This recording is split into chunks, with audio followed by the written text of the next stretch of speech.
Namaskar everyone, this is Anju and you are watching Drops. In today's video, we will going to cover the unit family, that is Parivar, for psychosocial and family issues in BEd ID, and we will going to cover all the topics listed here in both languages, English and Hindi. So let's start. Firstly, we'll discuss about family, the concept, definition, characteristics of family. So family क्या है?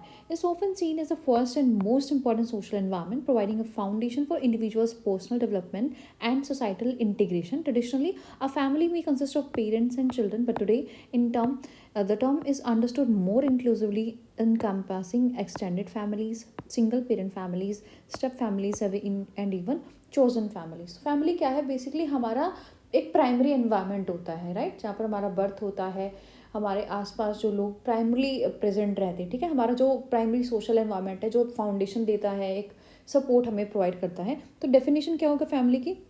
As a group of individual related by blood, marriage, adoption और chosen ties who share a commitment to support, nurture and care for one another, right, कि एक दूसरे की care करते हैं, उनको नर्चर करते हैं, सपोर्ट करते हैं, तो वो होती है फैमिली. तो परिवार, इसकी अवधारणाएं, परिभाषा और विशेषताएं में देखने तो परिवार की अवधारणा क्या है?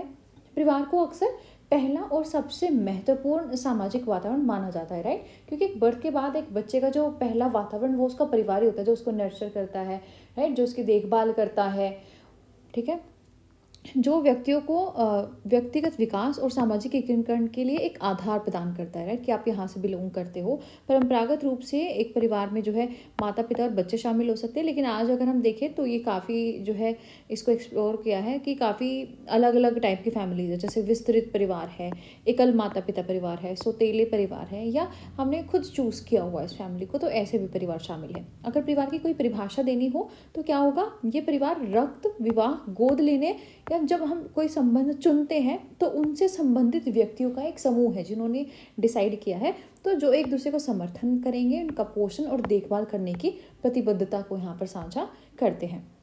अब करेक्टरिस्टिक्स क्या है फैमिली की? बायोलॉजिकल, लीगल और social bond. So families are connected by biological ties, like parents है, चिल्ड्रन है, या कोई लीगल रिलेशनशिप है कि भाई मैरिज हो गई है या अडॉप्टेशन हमने किया है, और chosen emotional connections. These bonds create a foundation of loyalty, support and commitment among family members, right. Then emotional और प्रैक्टिकल सपोर्ट हमें वहाँ से मिलता है. So families provide emotional security, giving members a source of support during challenges and times of need.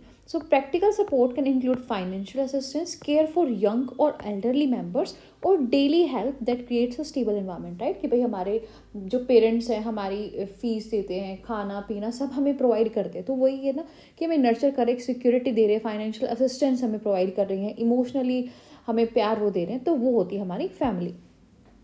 ठीक है, तो परिवार की विशेषताएं क्या है? जैविक, कानूनी या सामाजिक संबंध. ठीक है, तो जैविक की भाई हमने जन्म लिया किसी फैमिली में, हमारे माता पिता है, तो वो है जैविक संबंध है. बायोलॉजिकली, कानूनी भाई किसी ने अडॉप्ट कर लिया तो वो भी उसकी फैमिली ही है, या चुने हुए भावनात्मक संबंधों से जुड़ा हुआ होता है.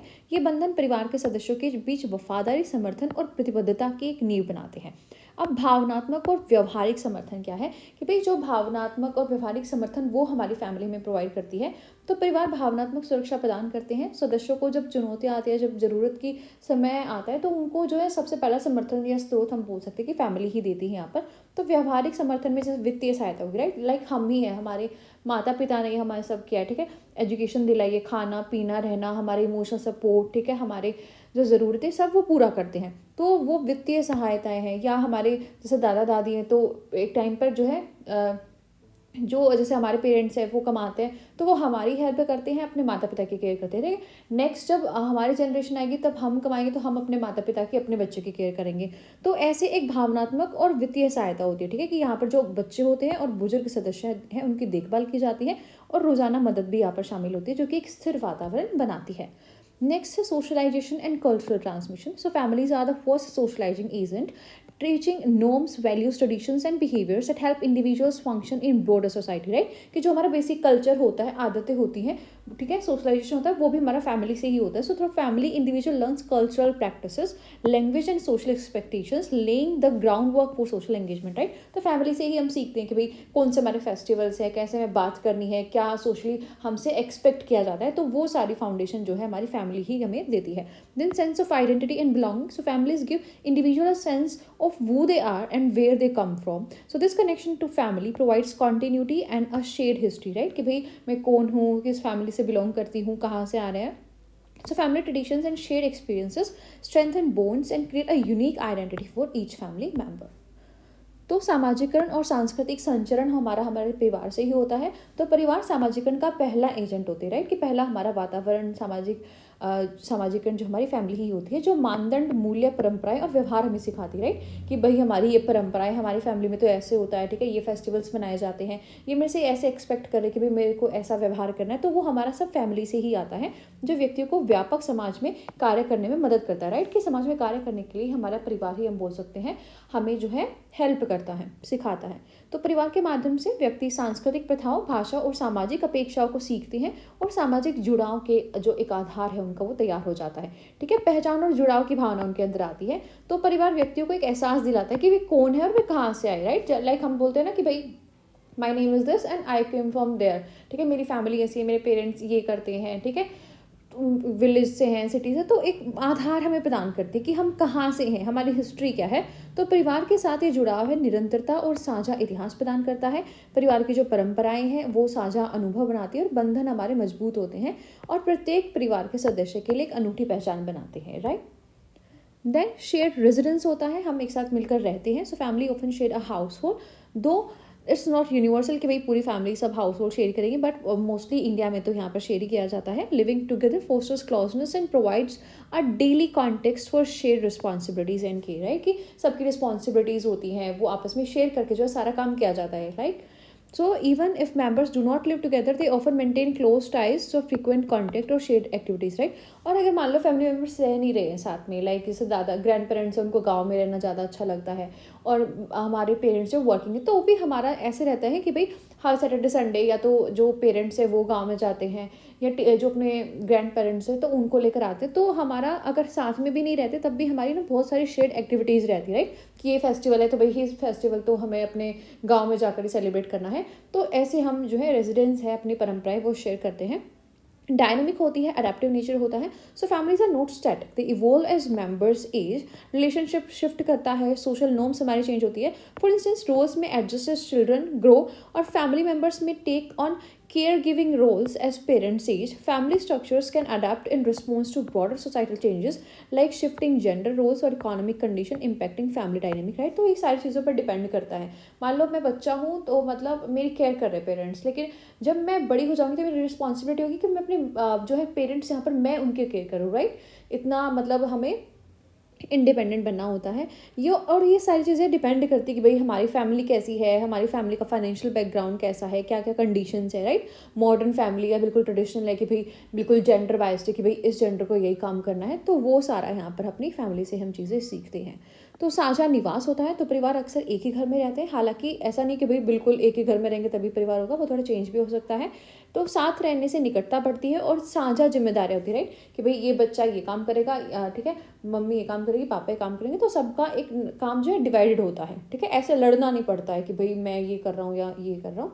तो भले ही सदस्य एक साथ ना रहते हो, और अब ऐसा भी हो सकता है कि भाई परिवार के सदस्य एक साथ ना रहते हो. मान लो माता पिता की जॉब लग गई, वो सिटी में रह रहे हैं, ठीक है, शहर में रह रहे हैं, लेकिन जो है दादा दादी वो गाँव में रह रहे हैं. तो क्या करेंगे, अगर वो साथ नहीं भी रहते तो उनका ऐसा होगा कि आना जाना बहुत ज़्यादा होगा कि भाई हर सैटरडे संडे या तो ग्रैंड पेरेंट्स जो हमारे दादा दादी हैं हमारे पास आ रहे हैं या हम उनके पास जा रहे हैं, कोई फेस्टिवल है तो वो नेसेसरी है कि भाई हमें अपने गाँव में जाकर ही वो सेलिब्रेट करना है, ठीक है. अगर वो साथ नहीं भी रह रहे तो उनके जो संपर्क है वो लगातार होते रहते हैं और घनिष्ठ संबंध जो है उनके बने रहते हैं. देन गतिशील है और उसकी अनुकूली जो है प्रकृति है. तो परिवार स्थिर नहीं होते, वे सदस्यों की उम्र बढ़ने, रिश्तों के बदलाव और सामाजिक मानदंडों में बदलाव के साथ विकसित होते हैं. उदाहरण के लिए जो बच्चों के बड़े होने पर भूमिका समायोजित होती है, राइट, कि मैं छोटा था तो मेरी सारी नीड फुलफिल हो रही थी, ठीक है, ऐसा मुझे प्यार करते थे, कोई काम नहीं करना पड़ता था. लेकिन बड़ी होने पर मेरी रिस्पॉन्सिबिलिटी क्या है कि भाई मुझे अपनी फैमिली की जो है ध्यान रखना है, ठीक है, इतना इंडिपेंडेंट बनना है कि भाई अपने माता पिता की सेवा कर सके. तो वो हमारे अंदर होता है। तो हमारे रोल्स चेंज हो गए, राइट। एक टाइम पर हमें सब कुछ मिल रहा था, सब हमारी केयर कर रहे थे, अब जो है हमारे पेरेंट्स को हमारी ज़रूरत है, तो हमें उनकी केयर करनी है, ये हमारी रिस्पॉन्सिबिलिटी है।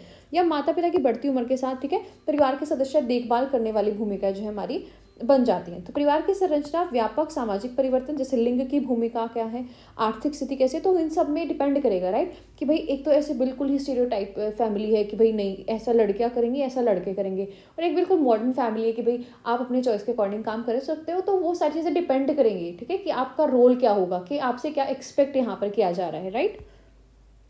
देन डाइवोर्स स्ट्रक्चर हो गया। So families come in various forms including nuclear families, extended families, single parent families, blended families, and chosen families. We see each other as family without formal or informal legal ties. So this diversity respect cultural practices, personal choices, and changing societal norm, right? तो family भी अलग अलग होती है कि भाई single parent family है या एक्सटेंडेड फैमिली है कि हम सब साथ में रहते हैं, दादा दादी चाचा चाची, या सिंगल पेरेंट फैमिली है, या हमने किसी कोई ब्लड रिलेशन नहीं है लेकिन अडॉप्शन किया हुआ है, तो वो वैसी फैमिली। तो डाइवर्स स्ट्रक्चर हो सकता है फैमिली का, right. Then legal and social recognition होता है. So many societies recognize family structure legally, granting specific rights and responsibilities such as inheritance right, custodial privileges, and healthcare benefits. Family often have social recognition where communities and societies support the role and responsibilities of family member, right. तो हमारी कुछ legal और social recognition भी होती है. Like अगर हम family में, जैसे मेरे पापा आर्मी में थे, ठीक है, तो हमें जो भी लाइक हमारी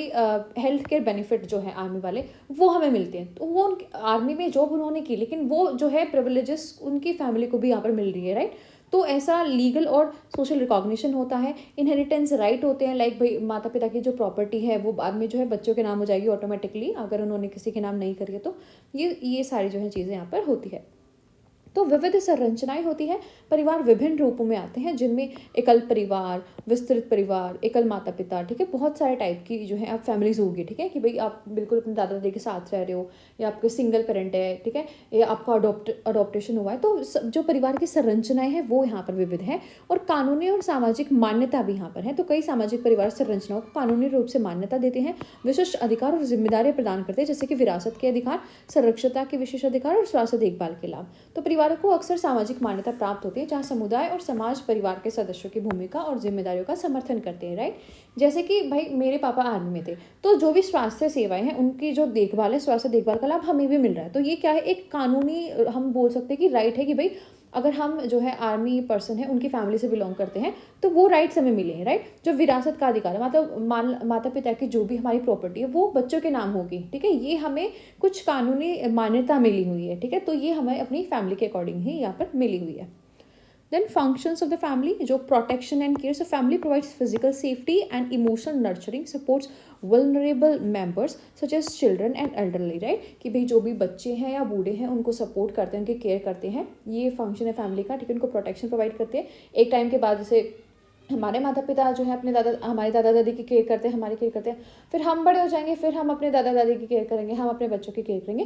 तो ऐसे रोल्स होते हैं। तो फंक्शन फैमिली का होता है प्रोटेक्शन और केयर का। इमोशनल और साइकोलॉजिकल सपोर्ट्स यहाँ पर जो है फैमिली प्रोवाइड करती है। Family offer love, companionship and encouragement which promote mental health and emotional stability, right. तो ये सारी चीज़ें प्रमोट करती है। इमोशनल सपोर्ट यहाँ पर दिया जाता है। सोशल प्लेसमेंट्स होती हैं। So families provide a social identity, right, कि मैं कहाँ से बिलोंग कर रहा हूँ, which can influence a person education, occupation and life opportunities, right. तो वो भी सारी चीज़ें डिपेंड होती है। लाइक मेरे फादर जो थे आर्मी में थे, तो उन हमारे क्या है ऐसी जो है रूल्स हमें मिले कि भाई हम टाइम पे ऐसे कि भाई टाइम पर सारी चीज़ें हो जानी चाहिए, जैसे आर्मी के रूल्स हैं, ठीक है। तो वो चीज़ें हमें मिली है। वो मोरल वैल्यूज़ है कि भाई टाइम पे सब चीज़ें यहाँ पर होनी चाहिए, टाइम से पहले हमें ख़त्म करना है, बिल्कुल एक स्केड्यूल होता है प्रॉपर, ठीक। इसके अलावा ये भी हो सकता है, मान लो हमारे अंदर ये मोरल वैल्यूज़ आई है, ठीक है, फादर को आर्मी में देख के, या कोई डॉक्टर है तो उसके पेरेंट्स चाहेंगे कि भाई हमारा बच्चा डॉक्टरी बने, ठीक है, ऐसे स्कूल में कराए कि उसका ऑटोमेटिकली बच्चे का जो है डॉक्टर लाइन में जो है इंटरेस्ट यहाँ पर क्रिएट हो जाता है, राइट। देख कर अपने पेरेंट्स को कि भाई इनकी अच्छी लाइफ है, ऐसे करते हैं। तो वो सोशल प्लेसमेंट है कि हमारी एजुकेशन है, हमारा ऑक्यूपेशन है और हमारी लाइफ की अपॉर्चुनिटीज़, राइट, कि हमारी कैसे जो है हम पले बड़े हैं, ठीक है, क्या एनवायरनमेंट हमें मिला है, तो उस चीज़ से जो हमारी लाइफ की अपॉर्चुनिटीज़ यहाँ पर इम्पैक्ट होती हैं।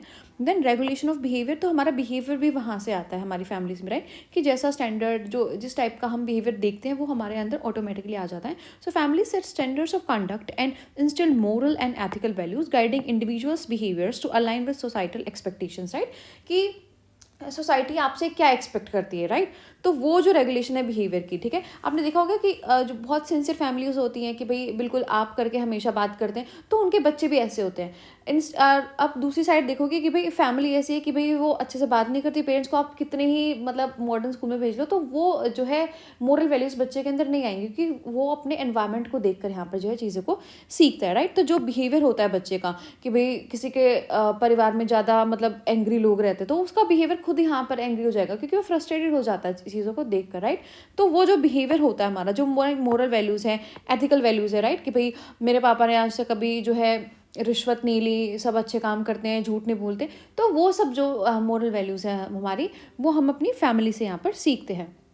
तो परिवार के क्या कार्य हैं, हमें सुरक्षा देते हैं, देखभाल करते हैं। जैसे कि आपने देखा भाई बच्चों के हमारे माता पिता क्या करते हैं, हमारी केयर करते हैं, हमारे दादा दादी की केयर करते हैं। फिर जब है रोल चेंज हो जाएगा, ठीक है, हम बड़े हो जाएंगे, तो हमें अपने माता पिता की केयर करनी, अपने बच्चों की केयर करनी है। तो एक सुरक्षा और देखभाल यहाँ पर मिलती है, राइट। इसके लिए हमें ऐसा नहीं कि भाई हम कोई कुछ पे यहाँ पर कर रहे हैं कि भाई हमारी देखभाल करो। उसके साथ भावनात्मक और मनोवैज्ञानिक सहायता में मिलती है, राइट, कि एक बॉन्डिंग होती है फैमिली के बीच, कि हम अपने इमोशंस है वो यहाँ पर शेयर करते हैं। तो परिवार प्यार, साथ और प्रोत्साहन हमें प्रदान करता है, जो कि मानसिक स्वास्थ्य और भावनात्मक स्थिरता को बढ़ावा देते हैं।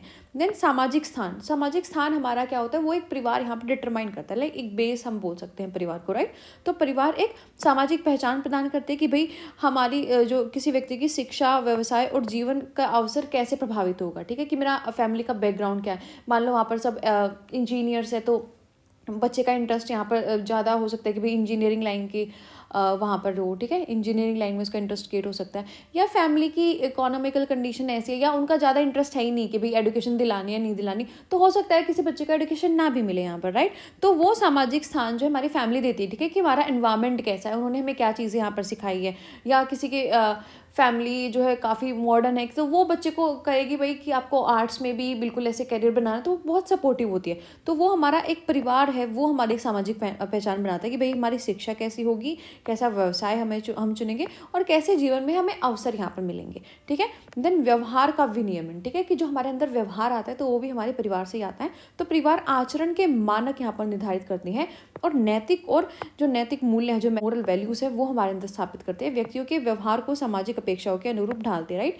कि भाई आपसे समाज क्या एक्सपेक्ट करता है, कि आपको समाज में ऐसे बिहेव करना है, चिल्लाना नहीं है, जोर से नहीं बोलना है, ठीक है, अच्छे से चीज़ों को संभलना है, जो समाज के प्रति आपकी रिस्पॉन्सिबिलिटीज़ है उनको पूरा करना। तो ये सारी जो वैल्यूज़ हैं, ये हमारी फैमिली से ही आती है, राइट। ये भी जो व्यवहार है हमारा, वो भी हमारी फैमिली से ही आता है। Then types of family. So first हमारा nuclear family, also known as immediate family, consist of 2 parents, mother and father, right, कि जो भी हमारा मदर एंड फादर, न्यूक्लियर मतलब छोटा कर दिया गया फैमिली को, ग्रैंड पेरेंट्स यहाँ पर नहीं होते। एंड देयर बायोलॉजिकल और अडॉप्टेड चिल्ड्रन, राइट, वो बायोलॉजिकल भी होते हैं और अडॉप्टेड, तो वो दोनों ही न्यूक्लियर में होंगे, कि जब हमारे केवल माता पिता और बच्चा वहाँ पर है।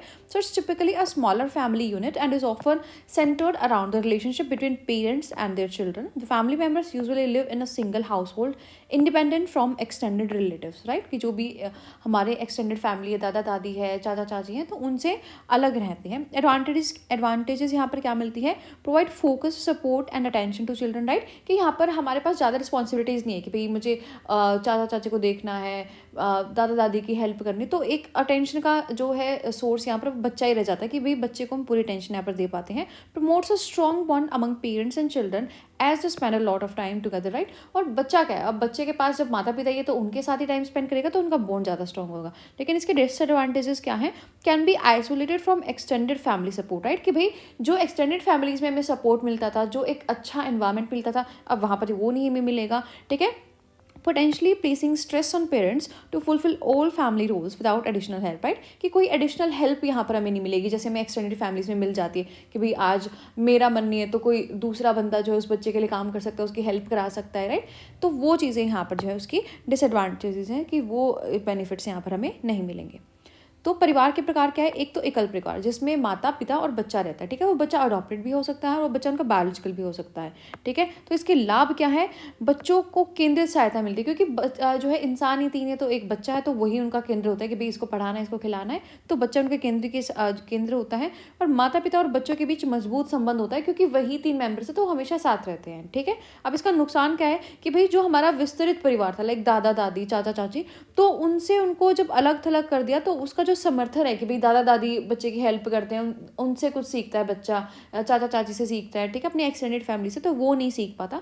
और संभवित रूप से जो माता पिता है उनके ऊपर अतिरिक्त सहायता के बिना सभी पारिवारिक भूमिकाएं जो निभाने का तनाव डल जाता, राइट, कि उनको कोई और देखने वाला नहीं है, उनको जो सारी रिस्पॉन्सिबिलिटीज़ है वो उस माता पिता को के लिए ही यहाँ पर देखनी पड़ती है। Then extended family. So an extended family includes not only the nuclear family but also other relatives such as grandparents, aunts, uncles and cousins who may live together or nearby, often consist of multiple generations living in one household or in close proximity. Family members can share responsibilities and support each other emotionally, financially and practically, right? तो extended family के मतलब मेरे दादा दादी रहते हैं, हमारी भी हम मेरे मम्मी पापा हैं, चाचा चाची हैं, ठीक है, तो वो सब क्या है साथ में रहते हैं, अंकल आंटी।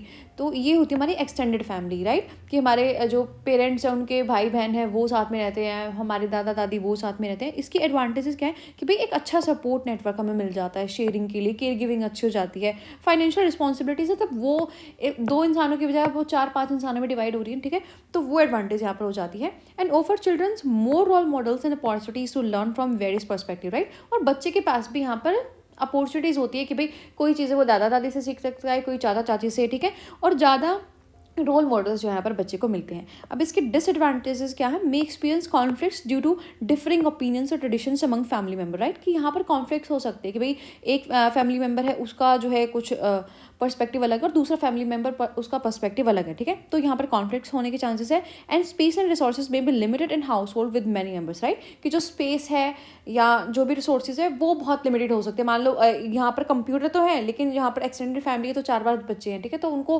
कंप्यूटर यूज़ करने के लिए यहाँ पर लड़ना पड़ रहा है, तो ये यहाँ पर डिसएडवांटेजेस यहाँ की हो सकती हैं।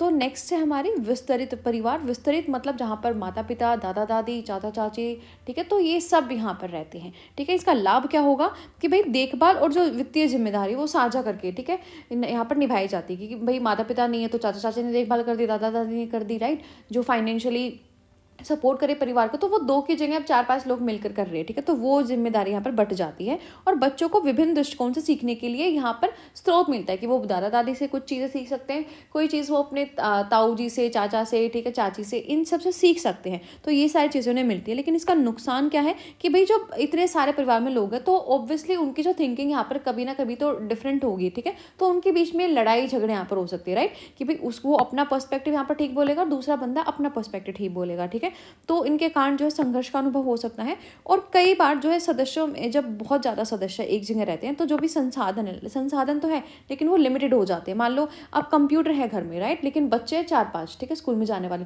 तो वो संसाधन तो हमारे पास है लेकिन इतने बच्चे होने के बाद बच्चे होने से क्या होता है कि भाई उस संसाधन का यूज़ नहीं कर पाते वो, ठीक है, लड़ाई झगड़ा करने लग जाते हैं, उनको टाइम नहीं मिलता है कि भाई एक बच्चा प्रॉपर अपना कंप्यूटर पे जो है काम कर सके। Then next is single parent family. So a single parent family is headed by one parent either due to divorce, separation, widowed और single parenthood by choice, right, कि भाई सिंगल पेरेंट है, आपके पास मदर है या फादर है, so one parent take on both caregiving and financial responsibilities. Children often develop close bonds with a single parent due to share responsibilities and experience. अब इसकी advantages क्या है कि भाई या तो आपके पास मतलब मदर है या केवल फादर है, ठीक है, एक पेरेंट आपके पास होगा। सो द फैमिली में benefit from a strong parent child relationship as they work together as a team, right, तो ज़्यादा स्ट्रॉन्ग रिलेशनशिप होगा क्योंकि भाई वो दोनों ही, हम बोलते हैं ना कि भाई एक दूसरे का यही सहारा है, तो काइंड ऑफ वो दोनों ही एक दूसरे की रिस्पॉन्सिबिलिटीज़ है, इमोशनल सपोर्ट यहाँ पर प्रोवाइड करते हैं, तो वो एक स्ट्रॉन्ग रिलेशनशिप उनका बनेगा। एंड चिल्ड्रन में डेवलप इंडिपेंडेंस एंड रेजिलेंस। अब इसके डिसएडवांटेजेस क्या होगी, फाइनेंशियली एंड इमोशनली जो सिंगल पेरेंट है वो कई बार ऐसे फ्रस्ट्रेटेड हो जाएगा क्योंकि भाई उसकी सारी जो रिस्पॉन्सिबिलिटीज़ हैं, उसको जो बच्चे को देखना है या फाइनेंशियली देखना है, तो सब उस एक पेरेंट को यहाँ पर देखना पड़ता है। And limited time for the parent to balance work, caregiving and self care, right, तो अब एक पेरेंट है, उसको काम भी करना है, उसको बच्चे की केयर गिविंग भी करनी है, उसको सेल्फ केयर भी करनी है, तो वो उसके लिए यहाँ पर डिफिकल्ट हो जाता है, ठीक है। तो एकल अभिभावक परिवार में क्या होता है कि भाई एक ही पेरेंट होता है, या तो आपकी मदर होती है या जो है फादर होते हैं। अब ये किसी भी तरीके से हो सकता है कि मान लो किसी तलाक वगैरह की वजह से, अलगाव वगैरह की वजह से, ठीक है, तो किसी भी तरीके तरीके से जो है आपका केवल एक पेरेंट यहाँ पर होता है। तो इसमें का लाभ क्या होता है कि भाई परिवार मजबूत होता है, क्योंकि दो ही एक बच्चा होता है, एक पेरेंट होता है, तो दोनों ही यहाँ पर रिस्पॉन्सिबिलिटी शेयर करते हैं कि भाई एक घर में बस दो ही बंदे हैं, ठीक है, वो एक दूसरे का सहारा बन के रहते हैं, तो उनका जो रिश्ता है वो ज़्यादा अच्छा होता है, राइट। और बच्चे में स्वतंत्रता और लचीलापन विकसित होता है, राइट, कि भाई जैसे मदर है, सिंगल मदर है, ठीक है, तो बच्चा क्या करेगा, स्कूल से आ रहा है तो वो खुद खाना, ठीक है, वो स्वतंत्रता है, वो लचीलापन उसमें खुद विकसित हो जाएगा, राइट, कि खुद मेरे को रिस्पॉन्सिबिलिटी लेनी कि भाई मम्मी अब है नहीं, ठीक है। एक होता है कि भाई बच्चा आ रहा है तो उसको सब कुछ आगे से मिल रहा है। अब सिंगल पेरेंट वाला, अब उसकी मम्मी अगर काम कर रही है तो वो खुद आकर जो चीज़ों को मैनेज कर लेता है, तो वो स्वतंत्रता और लचीलापन उसके अंदर विकसित हो सकता है। लेकिन इसका नुकसान क्या है कि जो वो अभिभावक है, जो एक है, वो माता है या पिता है, तो उसको पैसों का भी देखना पड़ता है, उसको भावनात्मक तनाव भी हो जाता है, ठीक है, क्योंकि सारी चीज़ें उसी को देखनी पड़ती हैं, और उसको बच्चे की देखभाल भी करनी है, खुद की देखभाल भी करनी है, और जो काम है उसके बीच में भी संतुलन बनाना है। तो इन सारी चीज़ों में जो है संतुलन बनाने में उसको जो है यहाँ पर कठिनाइयाँ हो सकती हैं। देन नेक्स्ट है हमारी ग्रैंड पेरेंट फैमिली, राइट, कि जहाँ पर जो प्राइमरी रिस्पॉन्सिबिलिटी होती है बच्चे को रेस करने की, वो ग्रैंड पेरेंट्स के जो है पास होती है, ठीक है। वो किसी भी वजह से हो सकता है कि भाई पेरेंट्स उनकी डेथ वगैरह हो गई है या पेरेंटल इनकैपेसिटी है। So grandfather often take the role of both caretaker and parental figure, right. तो वो केयर टेकर और जो पेरेंटल फिगर्स है उनका रोल जो है यहाँ पर ग्रैंड पेरेंट्स को निभाना पड़ता है। दीज फैमिलीज में face unique challenges related to age, health and जो जनरेशनल गैप्स, राइट। तो यहाँ पर अलग चैलेंज होगा कि जो जनरेशनल गैप्स है, ठीक है, क्योंकि वो जो ग्रैंड पेरेंट्स है, दादा दादी, वो ऑलरेडी बहुत बूढ़े हैं, बच्चा बहुत छोटा है, तो उनके बीच में जो जनरेशनल गैप है वो बहुत ज़्यादा हो गया है, ठीक है। हो सकता है कि भाई दादा दादी काम करने में भी मतलब ज़्यादा ऐसे नहीं हो कि काम नहीं हो रहा है उनसे, उनको हेल्थ के इश्यूज़ यहाँ पर ज़्यादा हो सकते हैं।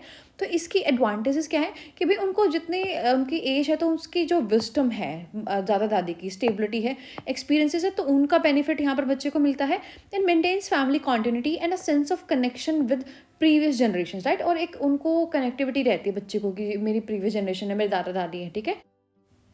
अब डिसएडवांटेजेस इसके क्या हो सकती है कि भाई जो ग्रैंड पेरेंट्स हैं उनको फाइनेंशियली या हेल्थ में कोई चैलेंजेस आ सकते हैं, राइट, कि वो ऐसे नहीं है कि भाई इतने यंग है कि फुल टाइम वो काम कर सकते हैं, और एज के साथ जो हेल्थ के चैलेंजेस उनको फेस करने पड़ सकते हैं, जिससे जो बच्चे की परवरिश है उसमें यहाँ पर जो है थोड़ी बहुत कमी आ सकती है। और जो जनरेशनल गैप्स है तो यहाँ पर डिफरेंसेस भी बहुत ज़्यादा हो सकते हैं, राइट, क्योंकि उनकी जनरेशन जो है काफ़ी ओल्ड हो जाती है एज़ कम्पेयर टू जो चाइल्ड है, तो जो वो शेयर करता है बच्चा, राइट, तो वो उसको नहीं समझ पे आते। लाइक ऐसा होता है ना कि भाई हमारे ज़माने में तो ऐसा होता था, ऐसे नहीं होता। तो वो जो जनरेशनल गैप्स है, तो यहाँ पर जो पेरेंटिंग स्टाइल्स हैं, ठीक है, कि भाई आज के पेरेंट्स कैसे जो है पेरेंटिंग कर रहे हैं बच्चे की, तो उसमें यहाँ पर जो है डिफरेंसेस क्रिएट हो सकते हैं। नेक्स्ट है हमारा दादा दादी का परिवार। तो दादा दादी का मतलब परिवार मतलब कि जो दादा दादी है वही यहाँ पर बच्चे की परवरिश कर रहे हैं, राइट। तो दादा दादी परिवार में दादा दादी विभिन्न परिस्थितियों, जैसे कि भाई माता पिता की अक्षमता है, वो जेल वगैरह में चले गए हैं, ठीक है, कोई डेथ वगैरह होगी, तो इसके कारण जो अपने पोते पोती हैं, ठीक है, उनकी देखभाल उनके दादा दादी को ही करनी पड़ती है, उनकी जिम्मेदारी उनके दादा दादी के पास रह जाती है, ठीक है। तो दादा दादी अक्सर देखभाल करने वाले और माता पिता दोनों की भूमिका निभाते हैं, और इन परिवारों में उम्र, स्वास्थ्य और पीढ़ीगत अंतर से संबंधित जो है अनूठी चुनौतियां यहाँ पर आती है, राइट, क्योंकि देखभाल तो वो अच्छे से कर रहे हैं, लेकिन जो ग्रैंड पेरेंट्स है, दादा दादी, उनकी उम्र बहुत ज़्यादा हो जाती है, उनको स्वास्थ्य यहाँ पर ऐसा ही रहता है, और जो पीढ़ी में अंतर इतना हो जाता है कि भाई बच्चा बहुत छोटा है और उनकी एक पीढ़ी तो है ही नहीं, दूसरी पीढ़ी जो दादा दादी है तो वो यहाँ पर उनकी जो है परवरिश कर रहे हैं। तो इसका लाभ क्या है कि भाई दादा दादी जितने ओल्ड हैं, ठीक है, तो उनकी इतनी ज़्यादा बुद्धिमत्ता, स्थिरता और अनुभव है, तो उसका लाभ यहाँ पर उनके पोते पोती को उनको सीखने को मिलता है। और परिवार की निरंतरता और जो पिछली पीढ़ी है तो उसके साथ एक जुड़ाव की जो है फीलिंग यहाँ पर बच्चों को रहती है। लेकिन इसका नुकसान क्या है कि भाई जब दादा दादी छोटे बच्चे की परवरिश करते हैं तो उसके साथ उनको वित्तीय तनाव और स्वास्थ्य चुनौतियों का सामना करना पड़ सकता है, राइट, क्योंकि अब इतनी एज तो रहती नहीं कि भाई वो यहाँ पर कोई जॉब कर रहे हैं या उनका प्रॉपर कोई काम चल रहा है, ठीक है, तो वो पैसों की दिक्कत या स्वास्थ्य में जो कि उनकी एज के अकॉर्डिंग हो जाता है, तो वो चुनौतियां यहाँ पर आ सकती हैं, ठीक है। और पीढ़ीगत अंतर के कारण जो पालन पोषण की शैलियाँ हैं वहाँ पर भी चैलेंजेस आ सकते हैं, राइट, कि भाई वो अपने टाइम में जैसे बच्चों को रखते थे वो अगर उसी तरीके से रख रहे हैं तो वो पेरेंटिंग स्टाइल में यहाँ पर चेंजेस आएंगे, ठीक है, कि जो नई चीज़ें हैं जो बच्चा बता रहा है अपने दादा दादी को तो वो उसको समझने में यहाँ पर असक्षम हो सकते हैं। Then adoptive and foster families. So adoptive and families consist of parents and children joined to legal adoption rather than biological birth, while foster families provide temporary care to children who cannot live with their birth parents, right? तो ये क्या है adoptive family में कि कोई legal adaptation करी हुई है, और फोस्टर फैमिलीज होती है कि भाई कोई टेम्परेरी हम किसी बच्चे की यहाँ पर केयर कर रहे हैं, ठीक है, वो can not live with their birth parents. So in adoptive family the child become the permanent family member, right, कि भाई हमने अडॉप्ट किया और ये हमारा परमानेंट फैमिली मेंबर बन गया है. और जो फोस्टर फैमिलीज होती है provide stable caring environment temporarily often for children in the welfare system, right. तो फोस्टर फैमिलीज क्या होती है कि भाई थोड़े बहुत टाइम के लिए जो बच्चे अपने माता पिता के साथ नहीं रह पा रहे, तो उनको यहाँ पर एक अच्छा एनवायरमेंट, केयरिंग एनवायरमेंट यहाँ पर प्रोवाइड करती है. अब इसके एडवांटेजेस क्या होंगे? Adoptive and foster families provide safe loving homes for children who may not have had one otherwise, right. तो जिसको अडॉप्ट किया या जिसके जो अपने माता पिता के साथ नहीं रह सकते, तो इनको क्या बेनिफिट होगा कि भाई इनको यहाँ पर केयर मिल रही है, लव मिल रहा है, ठीक है, तो सेम एक अच्छा एनवायरमेंट मिल रहा है इनको. And children gain a sense of belonging and stability in family setting, right. और जो बच्चे हैं उनको एक फैमिली सेटिंग में रहना और जो बिलोंगिंग है उसकी एडवांटेजेस यहाँ पर मिलती है. अब इसकी डिसएडवांटेज क्या है? फोस्टर फैमिलीज में face challenges related to attachment as the care is temporary, right. Foster families में क्या है कि भाई टेम्परेरी उसको बच्चे को थोड़े दिन के लिए उसको जो है संभालना था, लेकिन उसके थोड़े दिन के लिए जब हम बच्चे के साथ रहते हैं तो वो अटैचमेंट होती है, और उसके बाद जब बच्चा जाता है या फैमिली जब बच्चे से दूर होती है तो वो जो है इसकी डिसएडवांटेज है कि भाई इतनी अटैचमेंट होने के बाद उनको दूर यहाँ पर जाना पड़ता है. एंड अडॉप्टिव फैमिलीज में navigate discussions around the child's background, identity and family history, right. और अडॉप्टिव फैमिलीज में ऐसा हो सकता है कि भाई ये बच्चा है, इसके माता पिता कैसे होंगे, ठीक है, अडॉप्ट कर रखा है हमने तो इसको, इसकी आइडेंटिटी क्या थी, इसकी फैमिली की हिस्ट्री क्या थी, तो उनको लेकर यहाँ पर जो दिक्कत हो सकती है. तो दत्तक और पालक परिवार ये क्या है? तो दत्तक परिवारों में माता पिता और बच्चे होते हैं जो जैविक जन्म के बजाय कानूनी गोद लेते हैं, राइट, कि हमने अडॉप्ट किया तो वो होते हैं दत्तक परिवार, ठीक है, जिन्होंने जन्म नहीं दिया लेकिन अडॉप्ट करके उस बच्चे को यहाँ पर उसका पालन पोषण कर रहे हैं. जबकि पालक परिवार उनको बोलते हैं जो अस्थायी देखभाल प्रदान करते हैं, राइट, कि जो बच्चे अपने माता पिता के साथ नहीं रह सकते हैं तो उनको थोड़े टाइम के लिए कि उनको एक परिवार का वातावरण देते हैं, उनकी देखभाल करते हैं. तो दत्तक परिवारों में बच्चा सभी अधिकारों और जिम्मेदारियों के साथ एक स्थायी परिवार का सदस्य बन जाता है, राइट, कि जब हमने किसी को अडॉप्ट कर लिया तो जैसे हमारी प्रॉपर्टी लीगली जो है अगर हम किसी के नाम नहीं कराते तो बच्चों को ट्रांसफ़र होती है, तो ऐसे ही अगर किसी ने अडॉप्ट किया है बच्चे को तो वो लीगली उनका बच्चा हो जाता है, एक स्थायी परिवार का सदस्य बन जाता है. और अगर उनके पेरेंट्स ने किसी और के नाम नहीं करे तो वो ऑटोमेटिकली उस बच्चे के नाम पर जो है उसकी सारी प्रॉपर्टी आ जाएगी, या उसका जो है हम बोल सकते हैं उसका वारिस वो होगा, ठीक है. और पालन परिवार क्या है? वो अस्थायी रूप से देखभाल करते हैं कि भाई ये जो बच्चे अपने माता पिता के साथ नहीं रह सकते, तो हो सकता है 1 साल के लिए 2 साल के लिए उनकी केयर करते हैं, ठीक है. तो इसका लाभ क्या होगा? दत्तक और पालक परिवार उन बच्चों को एक सुरक्षित प्यार भरा घर प्रदान करते हैं, ठीक है, क्योंकि उनके पास घर नहीं होता. जो अनाथ है, जिनको गोद लिया जाता है या जो अपने माता पिता के साथ नहीं रह सकते, तो उनको एक घर का वातावरण मिलता है, उनको पता चलता है कि भाई घर कैसा होता है, परिवार कैसा होता है, और बच्चों को एक पारिवारिक माहौल में अपनेपन और स्थिरता की भावना मिलती है. लेकिन इसका नुकसान क्या है कि जो पालक परिवार है, मान लो किसी बच्चे को किसी परिवार ने पाला 1-2 साल के लिए, राइट, लेकिन उसको फिर दोबारा उनको छोड़ना पड़ा, राइट, तो अब क्या होगा? इनके बीच में जो अटैचमेंट हो गई थी, अब वो दूर जाने की भावना है वो काफ़ी चुनौतीपूर्ण यहाँ पर हो सकती है. और जो दत्तक परिवार है उनका ऐसा हो सकता है कि भाई वो बच्चे के लिए ऐसे डिस्कस करेगी, पता नहीं भाई इसके फैमिली का बैकग्राउंड क्या था, इसका इतिहास क्या था, इसकी क्या पहचान थी, ठीक है. तो ये यहाँ पर इश्यूज हमारे हो सकते हैं. देन नेक्स्ट है reaction and impact of disability on family, right, कि किसी भी बच्चे को जब पता लगता है कि भाई डिसेबिलिटी, तो उसका क्या रिएक्शन होता है और क्या इंपैक्ट होता है फैमिली पर. So family find out that their child has a disability, it's a life changing moment that bring a lot of different emotions and challenges. The family goes through a journey of adjustment, figuring out new ways to support the child while managing their own feelings and daily routine, right. तो भाई एकदम उनको झटका लगता है जब किसी parent को पता चलता है कि भाई उनके बच्चे को कोई डिसेबिलिटी है. वो एक लाइफ चेंजिंग मोमेंट होती है, उनके बहुत इमोशनल चैलेंजेस यहाँ पर फील होते हैं कि भाई बच्चे को कैसे संभालेंगे, कैसे एडजस्ट करेंगे, राइट, अपनी फीलिंग्स को भी उनको संभालना ताकि उस बच्चे को वो अच्छी केयर यहाँ पर कर सके. तो रिएक्शंस यहाँ पर कैसे हो सकते हैं? शॉक का रिएक्शन हो सकता है, ठीक है, कि वो शॉक हो जाए कि भाई ये कैसे हो गया, ठीक है, और क्या पता डॉक्टर यहाँ पर गलत हो. सैडनेस और ग्रीफ की जो है फीलिंग उनके अंदर आ सकती है, राइट.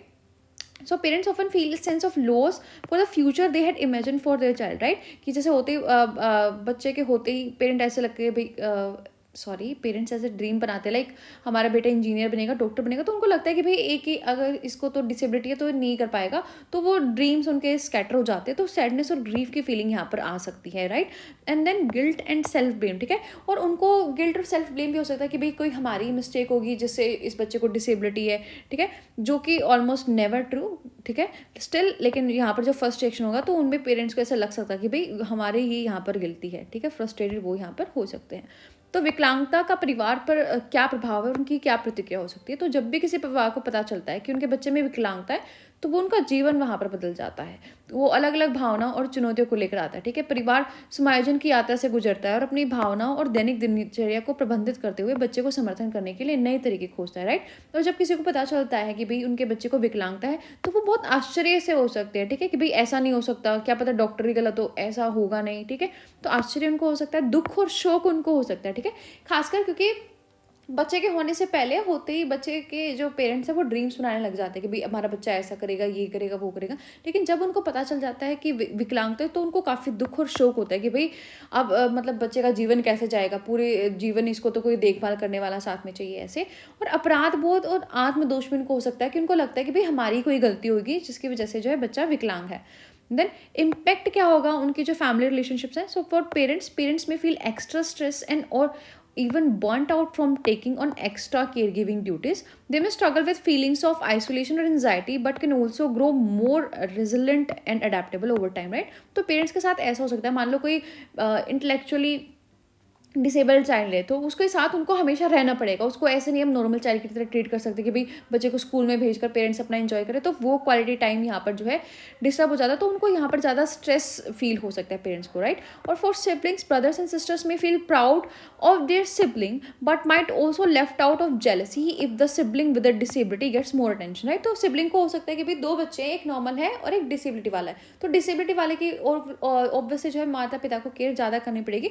तो सिबलिंग्स में यहाँ पर प्राउड भी हो सकता है कि भाई हाँ मेरा भाई है, बहन है, ऐसे। लेकिन उनको यहाँ पर जो है जेलसी भी हो सकती है, ठीक है, कि भाई मेरे ऊपर ध्यान नहीं देते, आप इसको लेकर रखते हो ऐसे। तो जेलसी वहाँ पर हो सकती है। And for extended family, grandparents and other relatives might struggle to understand the disability at first. They might need guidance on how to support the family and avoid misunderstanding, right. और जब extended family होती है तो उनको हमें समझाना पड़ता है कि भाई जो हमारे एक्सटेंडेड फैमिली मेम्बर्स हैं कि किस टाइप की डिसेबिलिटी है और कैसे जो है हम इस बच्चे की यहाँ पर हेल्प कर सकते हैं।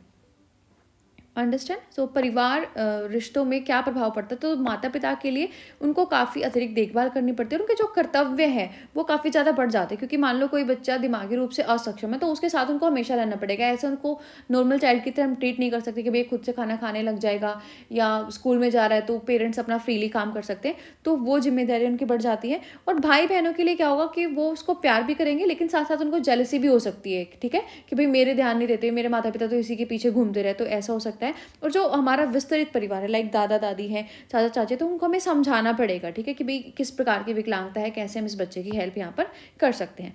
Then practical changes in family life, जो उनका डेली रूटीन है, ठीक है, वो चेंज हो जाता है। अब उस बच्चे को एक्स्ट्रा टाइम यहाँ पर देना पड़ता है, उसकी केयर गिविंग करनी पड़ती है, उसके थेरेपी वगैरह तो वो हमारी जो है लगानी पड़ती है। देन फाइनेंशियल इम्पैक्ट भी पड़ेगा, क्योंकि इस बच्चे को उसका मेडिकल ट्रीटमेंट चलेगा, उसके स्पेशल इक्विपमेंट आएंगे, थेरेपीज चलेंगी, तो फाइनेंशियली इम्पैक्ट करेगी।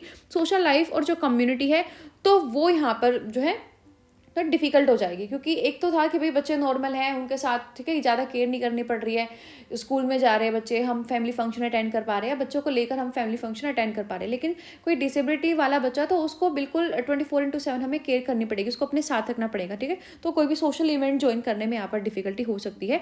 एंड उसकी एजुकेशन और फ्यूचर प्लानिंग के लिए भी यहाँ पर जो है डिफिकल्टीज हो सकती है, राइट, कि भाई कौन सा स्कूल है जो हमारे बच्चे को ऐसे अच्छी एजुकेशन दे सकता है, और कैसा मतलब करियर हम इसके लिए इमेजिन कर सकते हैं, तो उसमें जो है उनको डिफिकल्टी हो सकती है।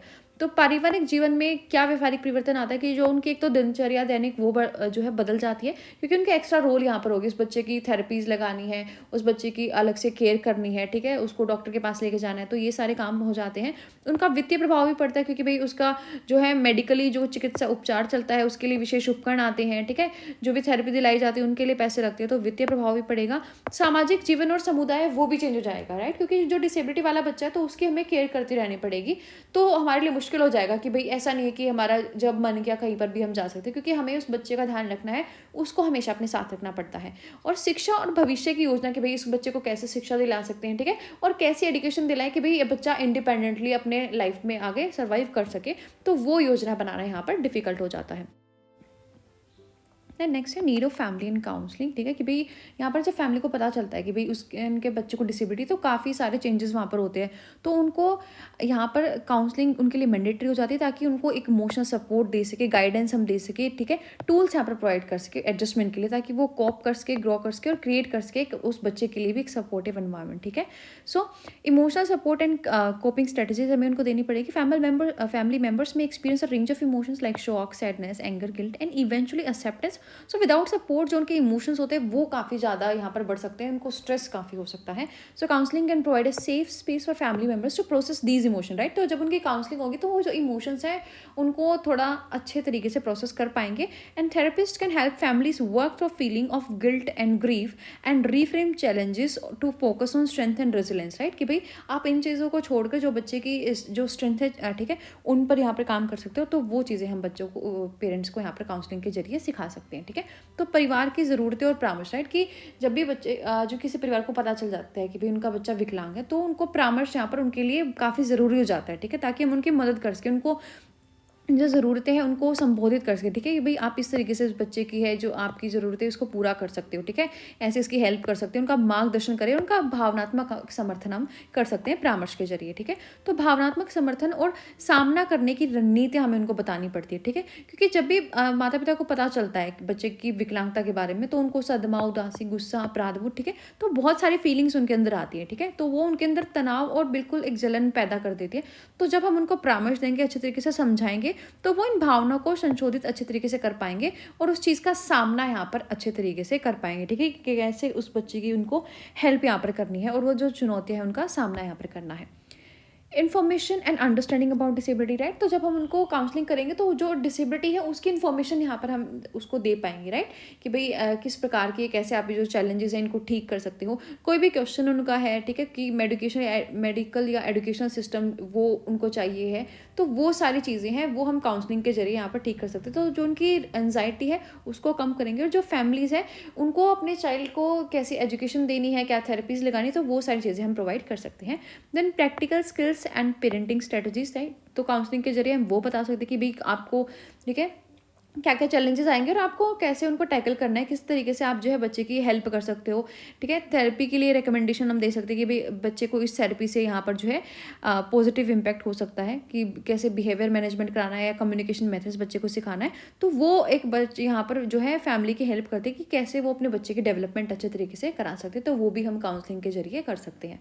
तो विकलांगता के बारे में जानकारी और समझ, ठीक है, तो परामर्श अगर हम देंगे तो जो भी उनके विकलांगता के बारे में जानकारी है वो हम माता पिता को अच्छे तरीके से दे पाएंगे कि भाई ऐसी विकलांगता है इसकी, ठीक है, ये क्या प्रभाव है, इनको कैसे हमें ठीक करना है, उनकी समझ, ठीक है, कि क्या बच्चे को जानकारी है, ठीक है, बच्चे की शिक्षा कैसे दिलानी, तो वो सभी जो ज़रूरत है, वो सभी जो ज्ञान है वो हम उसके माता पिता को दे पाएंगे। और यह ज्ञान जो है उनकी चिंता को कम करके जो परिवार है वो अपने बच्चों की वकालत करने के लिए उनको सशक्त बनाता है, राइट, क्योंकि उनको अब नॉलेज है कि भाई इस विकलांगता में क्या होता है, हमें किस तरीके की जो है हेल्प की नीड है, कैसे स्कूल में कराना है, कैसे थेरेपी दिलानी है, तो वो समझ उनकी बढ़ जाती है।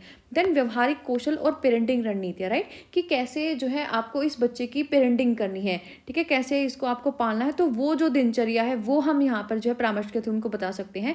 और जो दिनचर्या को अनुकूलित करना, व्यवहार संबंधी कोई भी मुद्दा है, ठीक है, कि भाई बच्चा ऐसे बिहेव करता है तो आपको ऐसे इस चीज़ को संभाल सकते हो, और चिकित्सा अनुशंसाओं को लागू करना, तो ये सारी रणनीतियाँ हम उसको परामर्श के थ्रू जो है बता सकते हैं। जैसे कि कोई उसको थेरेपी चाहिए तो हम बता सकते हैं कि भाई इसको व्यवहार प्रबंधन की रणनीतियाँ हमें सिखानी है, या संचार की विधियाँ सिखानी है, या कोई कौशल हमें सिखाना है ताकि इंडिपेंडेंटली बच्चा तो काम कर सके, तो वो सारी चीज़ें हम परामर्श के जरिए जो है फैमिली को बता सकते हैं। Then relationship support within the family, right, तो जब यहाँ पर हम उनको काउंसलिंग करेंगे तो जो सपोर्ट है विद इन फैमिली वो अच्छा यहाँ पर हो सकता है। So a child's disability can affect family relationship, potentially leading to tension between parents, stress for siblings और challenges in extended family relationship, right. तो जब हम फैमिली की काउंसलिंग करते हैं that can strengthen communication and empathy among family members, right, तो वो जो है फैमिली के अंदर उस बच्चे को लेकर, एक दूसरे को लेकर एम्पैथी और एक ज़्यादा स्ट्रॉन्ग कनेक्शन यहाँ पर बिल्ड कर सकती है। So by addressing any feelings of guilt, resentment, or misunderstanding, counseling fosters a positive family dynamic where all members feel supported, right, कि भाई all family member यहाँ पर एक दूसरे को यहाँ पर सपोर्ट कर रहे हैं और बच्चे की केयर कर रहे हैं, तो वो हम यहाँ पर काउंसलिंग के जरिए कर सकते हैं। Then self care strategies, so caregiver often feel overwhelmed and their own needs may take a back seat to caring for the child, right, कि जो भी माता पिता यहाँ पर बच्चे की हेल्प करते हैं तो वो खुद की केयर करना जो है उनके लिए सेकंड प्रायोरिटी हो जाता है, उनके लिए टाइम नहीं बचता। सो time for rest and self care is crucial for long term resilience. So counselling यहाँ पर उनको हेल्प कर सकती है कि भाई कैसे उनको खुद की यहाँ पर केयर करनी है, अपने आप को भी इंपॉर्टेंस देनी है, and provide strategies to incorporate it into their routines, right, कि कैसे आप रूटीन में जो बच्चे की देखभाल भी कर सकते हो और खुद का ध्यान भी यहाँ पर रख सकते हो। तो वो चीज़ें हम यहाँ पर उनको पेरेंट्स को सिखा सकते हैं। तो परिवार के भीतर जो संबंध है उनका समर्थन कर सकते हैं, क्योंकि जब भी पता लगता है कि भी विकलांगता है तो ऐसा होता है कि भी बहुत तनाव यहाँ पर माता पिता के बीच में ज़्यादा है, ठीक है, भाई बहन है या जो हमारे दादा दादी है तो उनके बीच में तनाव होगा, वो एक दूसरे को ब्लेम करने लग जाएंगे, ठीक है।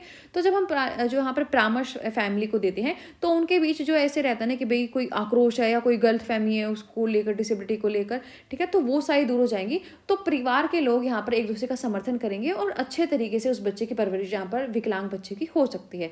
साथ ही साथ स्व देखभाल रणनीतियाँ भी, कि जो भी बच्चा यहाँ पर विकलांग बच्चे की जो है केयर कर रहा है तो वो जो खुद की ज़रूरतें हैं उनको जो भूल गया है, ठीक है, तो उसको खुद की देखभाल कैसे करनी है, तो वो रणनीतियाँ भी हम उसको बता सकते हैं, ठीक है, कि भाई आप बच्चे के साथ साथ आपको खुद की केयर भी करनी है, ठीक है। तो वो हम यहाँ पर परामर्श के जरिए उनको बताएंगे। तो काउंसलर जो है परिवार को आत्म देखभाल के महत्व को पहचानने में मदद करते हैं ताकि वो अपनी दिनचर्या में शामिल करने के लिए रणनीतियाँ प्रदान कर सके, ठीक है, कि आप बच्चे की केयर कर रहे हैं तो जब भी आपको टाइम मिल रहा है तो आपको खुद की केयर भी यहाँ पर करनी है। तो वे परिवारों को बर्नआउट से रोकने के लिए राहत सेवाएं, सहायता समूह या अन्य संसाधनों से भी जुड़ने में मदद कर सकती है, राइट, कि भाई जो डिसेबिलिटी वाले बच्चे और विकलांग बच्चे तो उनकी जो फैमिली है उनके साथ उनका जो है यहाँ पर हम कॉन्टैक्ट शेयर कर सकते हैं कि भाई आप एडिशनल हेल्प के लिए जो है इनसे बात कर सकते हो कि भाई इन्होंने अपने बच्चे को जो है यहाँ पर कैसे ये संभालते हैं, ठीक है। Then financial and resource guidance जो है वो हम बच्चों को दे सकते हैं कि भाई क्या क्या फाइनेंशियल प्लानिंग कर सकते हो आप रिसोर्स के लिए, ठीक है, गवर्नमेंट के क्या क्या प्रोग्राम्स हैं, वहाँ से जो है क्या असिस्टेंट आपको मिल सकती है, कौन सी थेरेपी बच्चे के लिए काम करेगी, तो वो यहाँ पर काउंसलिंग के जरिए हम कर सकते हैं। And advocacy skill and empowerment, ठीक है, तो जो बच्चे के राइट है, स्कूल के जो हेल्थ केयर का राइट है, ठीक है, तो वो सारी चीज़ें हम यहाँ पर उनके पेरेंट्स को जागरूक कर सकते हैं, ठीक है, कि भाई आपके बच्चे के जो प्रॉपर राइट्स है तो आप उनका यूज़ कर सकते हो। And counsellors can educate families about the rights and help them develop self advocacy skills, empowering them to confidently seek and support their child need, right, कि भाई ताकि वो कॉन्फिडेंटली अपने बच्चे की जो ज़रूरत है उनको पूरा कर सके, ठीक है, कि भाई ये मेरा राइट है कि मुझे यहाँ पर आईईपी बच्चे के लिए चाहिए, ठीक है, या कोई पर्टिकुलर मटेरियल मेरे बच्चे की नीड के अकॉर्डिंग मुझे चाहिए उसकी स्टडी के लिए, तो वो एडवोकेसी स्किल और एम्पावरमेंट जो है हम काउंसलिंग के जरिए पेरेंट्स में कर सकते हैं। तो वित्तीय और संसाधन मार्गदर्शन, ठीक है, कि भाई कैसे आप वित्तीय और क्या से क्या संसाधन जो है बच्चों को यूज़ करने, ठीक है, सरकार ने क्या क्या योजनाएं चलाई हुई है, कैसे आप उनका लाभ उठा सकते हो, ठीक है, वो सारी इन्फॉर्मेशन यहाँ पर परामर्श के थ्रू फैमिली को दी जा सकती है। और साथ ही साथ जो बच्चे के कौशल है, जो सशक्तिकरण है, उसके लिए वकालत करना यहाँ पर जो है फैमिलीज को सिखाया जाता है कि भाई इसके आत्म वकालत जो कौशल है वो हम कैसे विकसित करें, ठीक है, कि भाई जो भी बच्चे की ज़रूरत है, ठीक है, कि उसको स्पेशल स्कूल में एडमिशन होना चाहिए, उसको जो कंटेंट है वो मिलना चाहिए, ठीक है, जैसे जो विकलांग बच्चे उनके लिए 18 साल तक जो एजुकेशन है वो यहाँ पर फ्री है, या जो भी उनको मेडिकली जो सेवाएं मिल रही है तो उन सब के बारे में जो है हम माता पिता को बताकर जो उनकी वकालत कौशल है और सशक्तिकरण जो है उनकी फैमिलीज़ का कर सकते हैं। लॉन्ग टर्म प्लानिंग हम कर सकते हैं, ठीक है, कि ये जैसे आईईपी हम बनाते हैं कि भाई बच्चा स्कूल में क्या करेगा, उसके बाद कैसे उसको फाइनेंशियल सपोर्ट मिलेगा, ठीक है, आगे जाकर वो क्या चीज़ें कर सकता है, तो वो लॉन्ग टर्म प्लानिंग हम बच्चे जो है पेरेंट्स के साथ मिलकर उस बच्चे के लिए कर सकते हैं। And community connections and support network, right, कि कम्युनिटी कनेक्शन हम कर सकते हैं उस फैमिली का, ठीक है, कि जो और भी फैमिलीज है बहुत सारी जिनके अंदर जो है डिसेबल्ड बच्चे हैं, ठीक है, जो उनकी कम्युनिटी है जो उन बच्चे के राइट्स के लिए उस बच्चे की हेल्प कर सकती है, ठीक है, कि किस तरीके से हमने अपने बच्चों की केयर करी है, कैसे इसका करियर जो है इंप्रूव हो गया है, तो वो यहाँ पर जो है हम शेयर कर सकते हैं। सो फैमिलीज जो है बेनिफिट होंगी जब वो एक दूसरे से कनेक्ट होंगी और एक सिमिलर एक्सपीरियंस यहाँ पर जब शेयर करेंगे, तो जो उनकी आइसोलेशन है कि वो खुद ही खुद ऐसे हो रहा था कि भाई हमारा ही बच्चा ऐसा, आस पड़ोस में तो सब ठीक है, तो उनको लगेगा कि भाई अभी कितने लोगों के साथ ये खुद हो रहा है, ठीक है, तो वो जो सेंस ऑफ बिलोंगिंग है तो वो उनके अंदर आएगी और जो एक दूसरे का एक्सपीरियंस है तो वो भी उनके काफ़ी काम यहाँ पर आएगा, राइट। तो दीर्घकालिक योजना हम बच्चे के लिए बना सकते हैं, राइट, कि बच्चे की क्या क्या ज़रूरत है, तो काउंसलर जो है परिवार को दीर्घकालिक योजना के विचार, जैसे बच्चे की ज़रूरत के लिए क्या चाहिए, ठीक है, कोई ट्रस्ट है, जो सुरक्षता है, संक्रमण की योजना के माध्यम से उसका मार्गदर्शन यहाँ पर कर सकते हैं। वे विकलांग बच्चों के लिए वित्तीय योजना बनाने के लिए विशेषज्ञों के पास परिवारों को भी भेज सकते हैं, राइट, कि भाई इसके लिए कैसे आपको फाइनेंशियल मैनेजमेंट करनी है, क्या नीड आपको है, तो वो ये योजना उनके साथ मिलकर बना सकते हैं। और सामुदायिक संबंध और सहायता नेटवर्क, ठीक है, कि जो परिवार है विकलांग बच्चे का, उसको जो बहुत सारी फैमिलीज ऑलरेडी है, ठीक है, जिनके यहाँ पर बच्चे विकलांग हैं, तो उनके साथ हम इसका कनेक्शन यहाँ पर कर सकते हैं, ताकि इसको जो अलगाव वाली फीलिंग थी कि भाई मेरा ही बच्चा ऐसा, तो वो वाली फीलिंग ना रहे, और जो इन पेरेंट्स का जो एक्सपीरियंस है वो इस जो है पेरेंट के साथ शेयर यहाँ पर हो सके, ठीक है, कि भाई हमने अपने बच्चे को इस तरीके से केयर करके पाला है, ठीक है, ऐसे उसको एजुकेशन दिलाई है, ऐसे उसको थेरेपीज दिलाई है, तो वो यहाँ पर जो है उससे सीख सकते हैं। देन नेक्स्ट है role of family in rehabilitation for persons with intellectual disability. तो इनका जो है उनके रिहेबिलिटेशन में जो बच्चे हैं, तो वहाँ पर फैमिली कैसा रोल प्ले करती है, तो एक इमोशनल सपोर्ट और एनकरेजमेंट जो है फैमिली ऑफर करती है यहाँ पर बच्चे को। So family members provide a crucial emotional support offering comfort, reassurance and love. This helps individual with intellectual disabilities feel secure and valued, which is vital for their wellbeing and self esteem, right. कि जो बच्चे होते हैं intellectual disability वाले, तो family उनको love, care, reassurance देती है कि भाई आप भी कितने इंपॉर्टेंट है, और उनको वैल्यूड यहाँ पर फील कराती है। Strong emotional bonds help reduce feeling of isolation और anxiety that individual with intellectual disabilities में experience, creating a positive environment for rehabilitation, right. तो यहाँ पर जो भी बच्चा है, जो भी इंटेलेक्चुअल डिसेबल्ड बच्चा है, तो उसको जो आइसोलेशन की फीलिंग थी, खुद में गिल्ट होता था, ठीक है, तो वो फीलिंग जब उसकी हट जाएंगी, तो उसका जो रिहेबिलिटेशन है वो अच्छे से हम कर पाएंगे, ठीक है। तो जो पर्सन्स हैं इंटेलेक्चुअल डिसेबिलिटी वाले, मानसिक मंदता वाले, उनमें जो है उनके पुनर्वास में परिवार की क्या भूमिका है वो हमें देखनी है। तो जो भावनात्मक समर्थन और प्रोत्साहन एक फैमिली दे सकती है, ठीक है, कि भाई उस बच्चे को खुद के अंदर गिल्ट हो रहा है, तो फैमिली उसको बहुत लव केयर दे सकती है यहाँ पर, और उसको ऐसे दिखा सकती है कि भाई आप कितनी अहम है हमारे लिए, राइट। तो उससे जो विकलांग व्यक्ति है, जिसको खुद में ऐसा गिल्ट रहता था कि भाई मैं अपने माता पिता के लिए कुछ नहीं कर पा रहा हूँ, इनको मेरी देखभाल करनी पड़ रही है, या ऐसी कोई चीज़ें हैं, तो वो उसकी दूर होंगी, उसको एक अच्छा सकारात्मक वातावरण मिलेगा, जिससे उसका पुनर्वास जो है वह उस बच्चे के लिए ईजी हो जाएगा। Then day to day care और उसके जो टास्क हैं कैसे मैनेज करने हैं, तो वो फैमिली यहाँ पर अच्छे से कर पाएगी, ठीक है।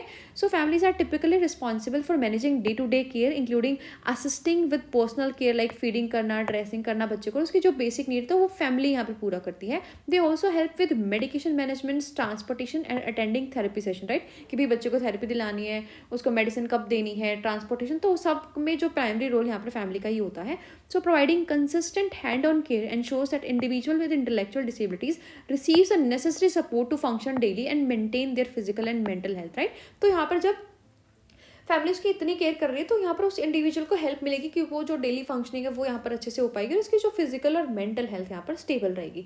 Then implementing therapy in rehab and rehabilitation plans. So families often help implement and reinforce therapeutic interventions and rehabilitation strategies suggested by healthcare provider like speech therapy होगी, फिजिकल थेरेपी होगी, राइट। तो वो भी यहाँ पर लाइक बच्चे को therapy session के बाद भी उसकी प्रैक्टिस यहाँ पर फैमिली वाले करा सकते हैं, right. So family members can play a significant role in ensuring that therapy exercises are practiced regularly at home, helping to solidify new skills, behaviors or routines and encourage process, right। तो जब therapy के अलावा भी हम घर पे भी उस बच्चे को बोलते हैं कि भाई आप ऐसे करो, ऐसे आप स्पीच को जो है करेक्ट कर सकते हो, तो जो न्यू स्किल्स है, बिहेवियर्स है, तो वो ज़्यादा ईजिली यहाँ पर बच्चा अडेप्ट कर पाएगा, ठीक है। तो दिन प्रतिदिन की देखभाल और प्रबंधन है वो फैमिली उसको प्रोवाइड करती है, ठीक है, भाई कब दवाई देनी है, इसको खाना खिलाना है, इसको ड्रेस करनी है, या जो भी उसकी बेसिक ज़रूरत है तो वो पूरा करती है। तो जब हम हाथों हाथ बच्चे की देखभाल अच्छे से करते हैं, तो जो बौद्धिक अक्षमता वाला बच्चा है, उसका जो दैनिक कार्य है और उसकी शारीरिक और मानसिक स्वास्थ्य है वो यहाँ पर ठीक रहता है, ठीक है। तो वो उसके पुनर्वास के लिए यहाँ पर आवश्यक है। और थेरेपी और पुनर्वास योजनाओं को लागू करना, मान लो हम बच्चे को थेरेपी दिलवा के ला रहे हैं, तो उसके बाद भी जब पेरेंट्स घर पर आते हैं तो वो सोचते हैं कि भाई इसको ज़्यादा थोड़ी हेल्प हो जाएगी, तो वो घर पर भी और वो थेरेपी सेशन बच्चे का खुद से कराते हैं, ठीक है। तो यहाँ पर जो बच्चे का पुनर्वास है वो और जल्दी हो पाएगा। Then advocacy and coordination services. So family members often serve as advocates for the person with intellectual disability, ensuring that their rights are upheld and they have access to appropriate service and resources.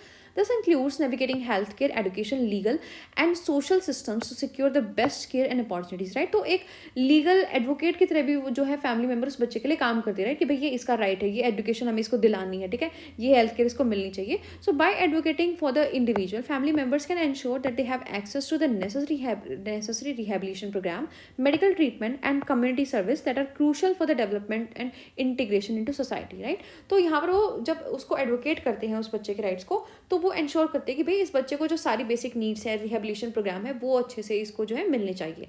Then promoting social skills and independence. So families plays an important role in teaching and reinforcing social skills, encouraging independence and supporting individuals with intellectual disabilities to engage in daily life activities. They can provide opportunities for social integration, such as participating in family events, community activities, and social groups. Encouraging socialization and independent living skills help individuals with intellectual disabilities improving their self confidence, autonomy, which are essential for their overall rehabilitation, right? तो जब माता पिता है like वो बच्चे के साथ घर में कोई चीज़ें खेल रहे हैं, राइट, उसको इन्वॉल्व कर रहे हैं, उसके बाद वो कम्युनिटी में जो एक्टिविटी हो रही है या उनके ग्रुप में जो एक्टिविटी हो रही है उसमें इन्वॉल्व कर रहे हैं, उसके साथ इंटरेक्शन करा रहे हैं, तो बच्चे की जो सोशल स्किल है और इंडिपेंडेंस यहाँ पर जो है इम्प्रूव होगी. तो सेवाओं की वकालत और समन्वय, राइट, तो जहाँ पर जो भी माता पिता है जो बच्चे की देखभाल करते हैं तो उसकी सेवाओं की वकालत करते हैं, ठीक है, कि भाई ये इसको स्वास्थ्य सेवा मिलनी चाहिए, यहाँ पर इसको एडमिशन मिलना चाहिए, ये इसका कानूनी हक है. तो जब ये बच्चे जो है माता पिता है उस बच्चे के लिए ऐसी वकालत करते हैं तो वो सुनिश्चित करते हैं कि भाई बच्चे को जो भी पुनर्वास के लिए ज़रूरी चीज़ें हैं वो यहाँ पर मिल रही है, ठीक है. इससे जो है उनका बच्चों का पुनर्वास की जो सेवाएं हैं वो उनको मिल पाती हैं और बच्चे का पुनर्वास अच्छे तरीके से हो पाता है. साथ ही साथ सामाजिक कौशल और स्वतंत्रता को भी यहाँ पर माता पिता जो उसकी फैमिली मेम्बर्स है वो बढ़ावा देते हैं, ठीक है, कि भाई बच्चे को घर में डिसीजन मेकिंग में इन्वॉल्व कर रहे हैं. वो मान लो बच्चा साइन लैंग्वेज में बात कर रहा है तो उसके साथ साइन लैंग्वेज में बात करें ताकि बच्चा कंफर्टेबल फील करे, ठीक है. उसको फिर कम्युनिटी में जो एक्टिविटीज़ है वहाँ पर पार्टिसिपेट कराए तो बच्चे को ऐसे अलग सा नहीं रहने देते वो, ठीक है. तो वो उसके सामाजिक कौशल और स्वतंत्रता को यहाँ पर बढ़ावा देते हैं. Then providing stability and routine. So consistent routine and structure are important for individuals with intellectual disabilities as they often benefit from clear expectation and predictability, right? तो जो एक हमारा क्लियर रूटीन होता है कि भाई बच्चे के साथ ऐसे करना है, इस टाइम पर खाना खिलाना है, ये करना है, ठीक है, तो वो यहाँ पर जो इंटेलेक्चुअल डिसेबल बच्चा है तो उसके लिए काफ़ी इंपॉर्टेंट होता है, राइट, क्योंकि वो अपना दिमाग इतना नहीं चला सकता कि भाई ये नहीं हुआ तो ये होगा, राइट. उसके लिए फिक्स्ड चीज़ें होती हैं कि भाई हाँ इस टाइम पे आपको खिलाया जाएगा, नहलाया जाएगा, ठीक है, फिर हमें एक्सरसाइज करनी है, फिर हमें गेम खेलना है, तो वो एक स्टेबिलिटी यहाँ पर उस बच्चे को प्रोवाइड करते हैं. Then monitoring process and addressing challenge. तो जो फैमिली मेम्बर्स हैं वो जो माइन्यूट चैलेंज भी अगर बिहेवियर में है, कोई चेंज आ रहा है तो वो उसको एड्रेस कर पाते हैं, ठीक है. मान लो बच्चे को थेरेपी दिला रहे तो वो देख पाते कि भाई क्या चेंजेस बच्चे के अंदर आ रहे हैं, तो उसकी प्रोसेस को अच्छे से मॉनिटर कर पाएंगे और जो भी चैलेंजेस बच्चे को फेस हो रहे हैं, ठीक है, तो वो मान लो उसका जो काउंसलर है या थेरेपिस्ट है तो उससे बात करके उन चीज़ों को यहाँ पर ठीक कर सकते हैं. तो स्थिरता और दिनचर्या जो है जो हमारी फैमिली प्रदान करती है कि जो भी हमारी केयर करता है तो वो हमारा एक प्रॉपर टाइम होता है कि भाई वो उठाएंगे, खिलाएंगे, नहलाएंगे, ठीक है, इस टाइम पे थोड़ा गेम खेलेंगे उस जो मानसिक मंदता वाला बच्चा है, ठीक है, उसके बाद उसकी थेरेपी कराएंगे. तो एक उनके पास प्रॉपर रूटीन होता है, ठीक है. और ये इंटेलेक्चुअल डिसेबिलिटी जो बौद्धिक अक्षमता वाला बच्चा है उसके लिए काफ़ी इंपॉर्टेंट होता है क्योंकि वो एक नॉर्मल बच्चे की तरह दिमाग नहीं चला सकता कि भाई कोई नहीं, मम्मी ये काम कर रही होगी या अब ये टास्क हो सकता है, ठीक है. तो उसके लिए चीज़ें फिक्स्ड रखी जाएँ तो उसके लिए ज़्यादा अच्छा होता है ताकि वो चीज़ों का अंदाज़ा लगा सके, ठीक है, कि भाई हाँ इस टाइम पे ये चीज़ होगी, ठीक है. तो वो एक स्थिरता और दिनचर्या बच्चे को प्रदान करती है फैमिली और उसकी प्रगति की निगरानी करती है, ठीक है, कि भाई पहले बच्चा ऐसा था अब इसमें इंप्रूवमेंट हो रही है, देखो अब ये खुद से खाने लग गया है, ठीक है. और कोई भी जो चुनौती बच्चे को फील हो रही है, मान लो बच्चे की थेरेपी करा रही है, कोई चुनौती बच्चे को आ रही है तो वो उसको भी ठीक करने के लिए यहाँ पर काम जो है फैमिली कर सकती है. So we are done with the unit, and if you like our content you can subscribe to our channel for more tutorials related to B.Ed special education and special educated teacher as well. See you in the next video. Till then, namaskar.